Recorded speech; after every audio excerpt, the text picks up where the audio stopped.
Break के बाद आपका फिर से आपका स्वागत है। आप देख रहे हैं टैक्स गुरु और आपके सवालों का जवाब देने के लिए हमारे साथ बने हुए हैं जाने माने टैक्स एक्सपर्ट शरद कोहली साहब। सर, मैं लोगों के सवाल लूं, लेकिन मुझे एक चीज़ बार बार ये जिज्ञासा हो रही थी कि अभी पिछले दिनों खबरों में था कि वैभव सूर्यवंशी ने अच्छा खेला, सब जगह तारीफ हुई, लेकिन ये सब तो तारीफ हो गई, अच्छा खेला, अब जश्न भी हो गया।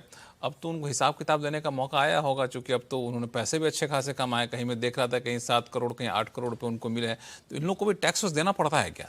और लक्ष्मण, लोग ये भी सोच रहे थे कि इतना बढ़िया खेला और इतने पैसे इस छोटे से बच्चे को मिलेंगे, उसका क्या करेगा क्या? पहले तो ये भी लोग सोच रहे थे, पर आपने एक और उसका पहलू उठा दिया कि टैक्स का क्या होगा।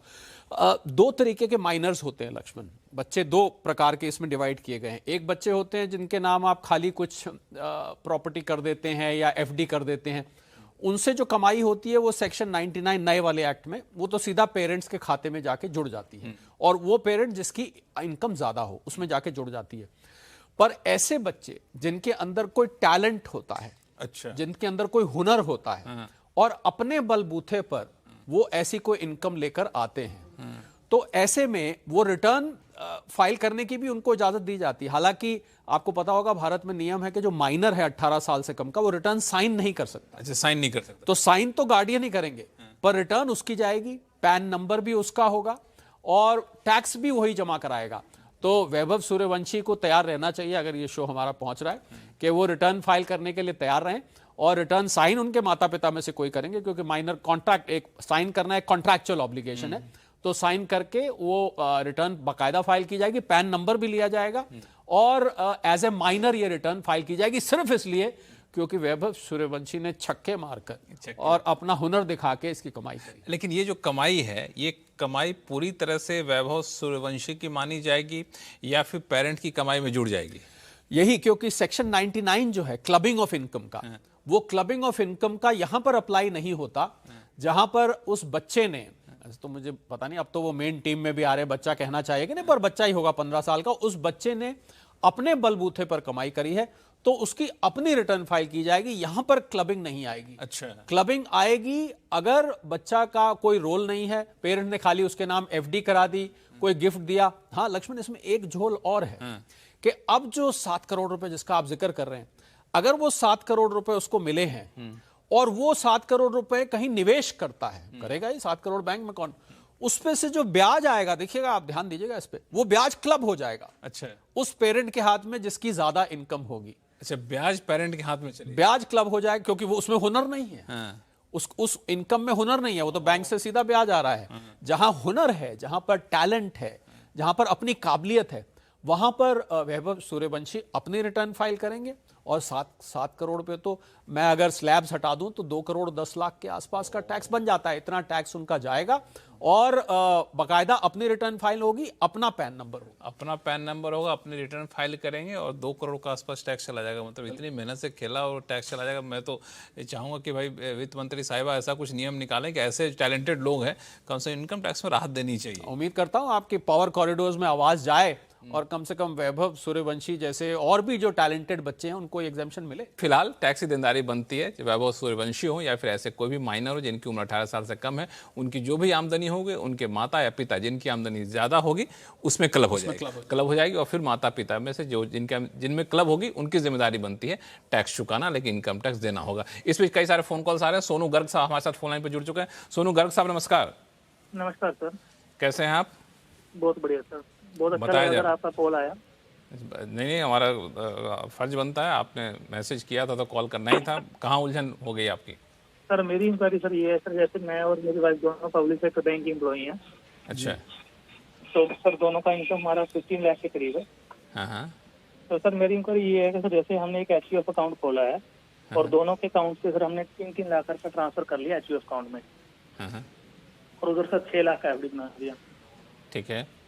तो सर जो 6 लाख का एफडी का इंटरेस्ट है, उस पर सर मैं टैक्सेबल हूँ, लायबल हूँ, या कौन है लायबल उस पर? जी हाँ सोनू जी, HUF के बारे में चर्चा करेंगे कभी। तो HUF में 3-3 लाख आप दोनों ने डाला, आप दोनों नौकरी करते हैं, मतलब आपकी दोनों के इंडिपेंडेंट इनकम है, तो ये सोनू जी ये आपकी इनकम में क्लब हो जाएगी, क्योंकि HUF को सरवाइव करने के लिए कुछ एंसेस्ट्रल इनकम होनी चाहिए, क्योंकि आपने गिफ्ट किया है। तो 6 लाख की एफडी पर जो भी ब्याज आएगा आधा आपकी इनकम में क्लब हो जाएगा और आधा आपकी धर्मपत्नी की इनकम में क्लब हो जाएगा। सेक्शन 99 सोनू जी याद रखिएगा, पहले सेक्शन 64 होता था। ये क्लबिंग का प्रोविजन, वो जो 3-4 लक्ष्मण क्लबिंग की बात होती है पति पत्नी की, माइनर चाइल्ड की, अभी आपने वैभव सूर्यवंशी की बात करी, ससुर और बहू की, और एक एचयूएफ की। तो इसलिए एचयूएफ बंद तो जाएगी पर ये इनकम आपके में जाके क्लब हो जाएगी, ये ध्यान रखिएगा सोनू जी। तो कोई विशेष लाभ नहीं होगा। हाँ, ये है कि आगे वो एचयूएफ आपको कभी काम आ सकती है। सोनू जी कोई कंफ्यूजन? सोनू गर्ग साहब, कंफ्यूजन कोई क्लियर हो गया आपको? सर आवाज आ रही है? हाँ आ रही है। तो सर मैं ये पूछ रहा हूँ, एचयूएफ का फिर तो फायदा नहीं रहता कंपनी मुझे खोलने का। मैं यही सोनू आपको बताना चाह रहा था कि एचयूएफ, और हम इसकी कभी लक्ष्मण चर्चा करेंगे कि एचयूएफ बनाने का बहुत सारे लोग ये सवाल पूछते हैं। जो आपकी एंसेस्ट्रल प्रॉपर्टी होती है या इनहेरिटेड प्रॉपर्टी होती है सोनू जी, उसमें एचयूएफ को टैक्स प्लानिंग टूल को इस्तेमाल करने के लिए थोड़ा सा उसमें डिटेल चर्चा चाहिए। पर ये जो आप करने जा रहे हैं इससे फायदा नहीं होगा। अच्छा, इसमें फायदा नहीं होगा, लेकिन फायदा होता है एचयूएफ में। एचयूएफ में लेकिन विरासत में मिली संपत्ति पे, विरासत में मिली संपत्ति या कोई बिजनेस आपने खोल दिया तो ये थोड़ा सा एचयूएफ का जो है मामला पेचीदा है, उसको इस वाले ट्रांजैक्शन में फायदा नहीं होगा, इनको ये ध्यान रखना। चलिए, तो इसमें फायदा नहीं होगा। और इस बीच एक फोन कॉल आ चुका है अनिल कुमार मिश्रा जी का। ये दरअसल ये रिटायर्ड हैं ओएनजीसी से, और इनका बड़ा अच्छा सवाल है। बहुत सारे लोग हैं जो रिटायर कर गए होंगे, उनके मन में ये सवाल हो रहा होगा। दरअसल रिटायरमेंट के बाद मेडिकल जो है, post retirement medical benefit trust के तहत इनका मेडिकल कवर होता है। अब उन्हें अपने मेडिकल के लिए जो रिम्बर्समेंट मिला है वो पूछना चाहते हैं कि क्या रिम्बर्समेंट पे कोई टैक्स छूट मिलता है या फिर टैक्स लगता है। ये इनका एग्जैक्ट कहना ये है कि ये रकम जो है फॉर्म 26AS में सेक्शन 192 के तहत दिखाई गई है। हाँ, तो अगर लक्ष्मण देखिए, अगर 192 के अंतर्गत दिखाई गई है और 26AS में आ रही है, तो मैं ये मान के चल रहा हूं कि इस पे टैक्स भी कटा होगा। अच्छा। तो ऐसे में क्या करते हैं हम लोग, चेक करते हैं कि जो ये ट्रस्ट के अंतर्गत जो पूरी की पूरी स्कीम है रीइंबर्समेंट की, क्या वो टैक्स एग्जेम्पशन के लिए मान्य है।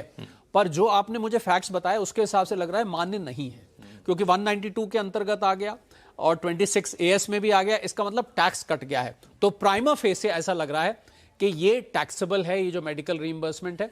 और बहुत बारीकी में अगर हम ट्रस्ट का डॉक्यूमेंट पढ़ेंगे कि अगर कोई सरकारी इनको एग्जेम्पशन है तो अलग बात है, पर अभी मुझे लग रहा है ये बिल्कुल टैक्सेबल है। ये टैक्सेबल, हालांकि पूछ रहे कि मेडिकल रिम्बर्समेंट टैक्सेबल होता है कि नहीं होता। वैसे अगर इस केस के अलावा अगर नहीं, वो ऐसे टैक्सेबल ही होता है अनटिल एंड अनलेस के किसी सरकारी स्कीम के अंतर्गत आपको मिले, जैसे CGHS वगैरह होता है। ये मुझे, क्योंकि 192 का आपने जब जिक्र किया तो कुछ तो जवाब वहीं से निकल आया। पहले से वो टैक्स दिया हो, पहले से, इसका मतलब टैक्स कटा भी होगा इस पे। मतलब मेडिकल रिम्बर्समेंट जो मिलता है पैसा, उस पे आपको टैक्स देना पड़ेगा। टैक्स लग अनटिल एंड अनलेस आप किसी स्कीम के अंदर। हाँ, कोई खास स्कीम है तो ठीक है, वरना आपको इसके तहत टैक्स देना पड़ेगा। बड़ा ही दिलचस्प सवाल कई सारे आए हमारे शो में।